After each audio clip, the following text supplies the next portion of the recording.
আসসালামু আলাইকুম প্রিয় দর্শক, আমি এক ভিডিওতে ফেসবুকে নতুন আপডেট ফেসবুক পোস্টের ওপর ফলো বাটন নিয়ে আলোচনা করছিলাম। ওই ভিডিও দেখে অনেক মানুষই বলছেন যে ভাইয়া আমরা আমাদের পোস্টের ওপর ফলো বাটন অ্যাড করব কিভাবে। তো প্রথম কথা হচ্ছে এটা কিন্তু সবার ফেসবুক আইডিতে অলরেডি কিন্তু চালু হয়েই আছে। হ্যাঁ প্রিয় দর্শক, কিন্তু আপনারা আপনাদের মেন আইডি থেকে ওইখানে ফলো বাটন দেখতে পারবেন না, এমনকি অন্য ফেসবুক আইডি থেকে আপনারা যদি সার্চ করে আপনার ফেসবুক আইডিতে আসেন তাও দেখতে পারবেন না যদি ফ্রেন্ড এমনকি আপনাকে ফলো করা থাকে। তো এই জন্য আপনারা এটা দেখার জন্য আপনারা এখনই নতুন একটা ফেসবুক আইডি খুলুন, এমনকি আপনাদের মেন ফেসবুক আইডি সার্চ করুন, তখনই কিন্তু আপনারা ওইখানে ফলো বাটন দেখতে পারবেন। মানে ফ্রেন্ডও থাকা যাবে না, ফলোও থাকা যাবে না, তাহলেই কিন্তু আপনারা ওইখানে ফলো বাটন দেখতে পারবেন।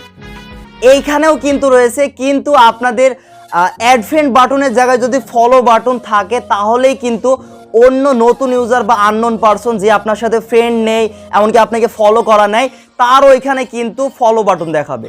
আদারওয়াইজ আপনার ফেসবুক আইডিতে যদি অ্যাড ফ্রেন্ড বাটনই অ্যাড করা থাকে তাহলে কিন্তু ওইখানে অ্যাড ফ্রেন্ডের মতো একটা আইকন দেখাবে, মানে ফলো বাটন দেখাবে না।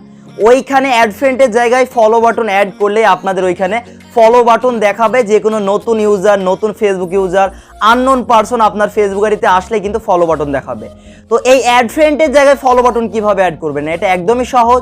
এই জন্য আপনারা ফেসবুকের সেটিং অপশনে ক্লিক করবেন, তারপর আপনারা একটা অপশন খুঁজে বের করবেন যে how people can find and contact you. আপনারা এই সেটিংয়ে ক্লিক করবেন, তারপর who can send you friend request, এখানে এভরিওয়ান থাকবে, আপনারা ওর ভিতরে ঢুকবেন, ওইখানে ফ্রেন্ড অফ ফ্রেন্ড করে দিবেন। দেন গাইজ আপনাদের ওই যে অ্যাড ফ্রেন্ড বাটনের জায়গায় ফলো বাটন অ্যাড হয়ে যাবে, এমনকি আপনাদের পোস্টের উপরে ফলো ওইটাও কিন্তু দেখাবে। কিন্তু শুধুমাত্র যারা নতুন এফবি ইউজার আছে, মানে আপনার সাথে ফ্রেন্ড নেই, এমনকি আপনাকে ফলো করে নাই, তাদের ওইখানেই দেখাবে। আপনার সাথে একবার যদি ফ্রেন্ড হয়ে যায় বা আপনাকে ফলো করে ফেলে তাহলে ওইখানে কিন্তু কখনোই দেখাবে না। এই হচ্ছে ঘটনা। এই সহজ বিষয়টুকু আসলে অনেকে বোঝেন নাই, তাদের উদ্দেশ্যে আজকের এই ভিডিওটি বানাইলাম। সবাই ভালো থাকবেন, আল্লাহ হাফেজ।